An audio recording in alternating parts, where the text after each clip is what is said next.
Assalamualaikum warahmatullahi wabarakatuh. Halo anak-anak kelas 9, bagaimana kabarnya hari ini? Semoga kalian selalu diberikan kesehatan dan dimanapun kalian berada harus mematuhi protokol kesehatan. Dan kalian tetap semangat ya anak-anak mengikuti pembelajaran jarak jauh. Nah, anak-anak, minggu lalu Bu Sinta telah memberikan materi tentang pengolahan bahan pangan setengah jadi dan hasil samping dari hasil perikanan dan peternakan. Yang pertama meliputi pengolahan bahan pangan setengah jadi itu pengertiannya apa? Sudah Bu Sinta berikan ya anak-anak ya. Setelah itu ada macam-macam olahan pangan setengah jadi dari hasil perikanan dan peternakan. Dan yang terakhir ada jenis dan manfaat olahan pangan setengah jadi dari hasil perikanan dan peternakan. Nah, dan hari ini materinya adalah menyebutkan teknik pengolahan bahan pangan setengah jadi dari hasil peternakan dan perikanan menjadi produk pangan jadi atau siap konsumsi. Nah, teknik pengolahan semester 1 Bu Sinta sudah menyampaikan berbagai macam teknik pengolahan bahan pangan setengah jadi, dan hari ini diulas kembali ya, karena setelah kalian menyimak video ini kalian mengerjakan LKPD yang Bu Sinta berikan di bawah video. Nah, yang kedua, menentukan tahap pembuatan makanan dari bahan setengah jadi dari hasil peternakan dan perikanan menjadi produk pangan jadi atau siap konsumsi. Yang ketiga, ada merencanakan kegiatan pengolahan dimulai dengan menentukan jenis olahan yang akan dibuat, analisa kebutuhan alat dan bahan, pembuatan jadwal kegiatan, serta pembagian tugas. Nah, yang makanan dari bahan pangan setengah jadi. Kita masih mempelajari bahan makanan setengah jadi, sedikit mengingat kembali ya anak-anak ya. Nah, teknik pengolahan makanan dari bahan baku setengah jadi hasil perikanan dan peternakan, yaitu ada penggilingan. Nah, penggilingan itu semisal daging ikan, daging sapi, dan unggas yang sudah dicuci kemudian dimasukkan ke dalam grinder untuk digiling sehingga berbentuk pasta. Nah, pada saat penggilingan harus diberikan garam secukupnya. Garam diberikan pada awal penggilingan berguna untuk meningkatkan kerekatan pasta. Jika dilakukan pada akhir penggilingan, sifat kerekatan pasta akan menurun. Setelah penggilingan dilanjutkan dengan pengadonan, penambahan bahan baku lainnya seperti tepung, tapioka, dan telur yang berguna untuk menjaga kualitas kekenyalan. Adonan dimasukkan bumbu berupa garam, gula, dan rempah-rempah yang sudah dihaluskan sebelumnya. Kemudian dilakukan pencetakan. Nah, yang B ada pemanggangan.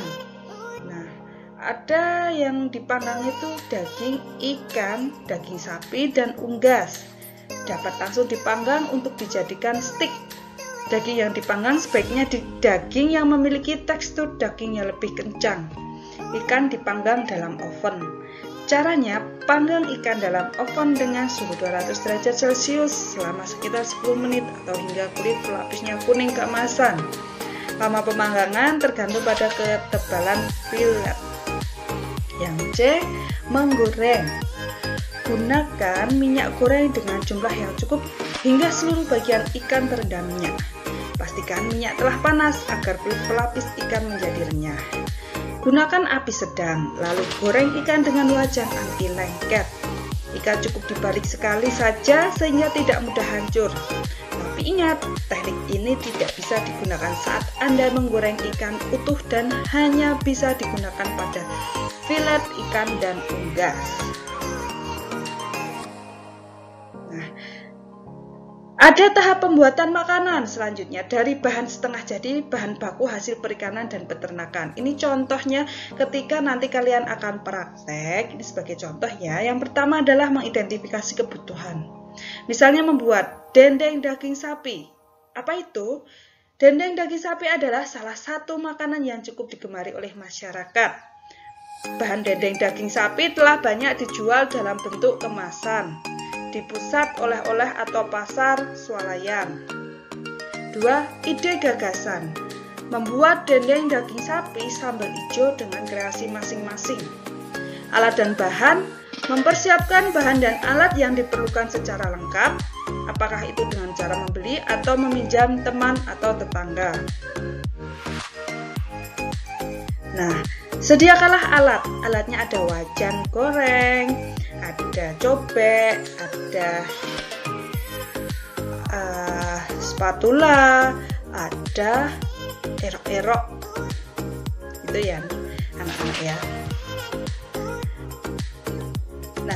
Ada proses pembuatan. Yang pertama, panaskan minyak dalam wajan. Yang kedua, goreng dendeng sapi hingga matang, angkat dan tiriskan. Yang ketiga, haluskan bawang merah, bawang putih, dan cabai hijau kering. Yang keempat, tumis sambal hijau yang telah dihaluskan hingga harum.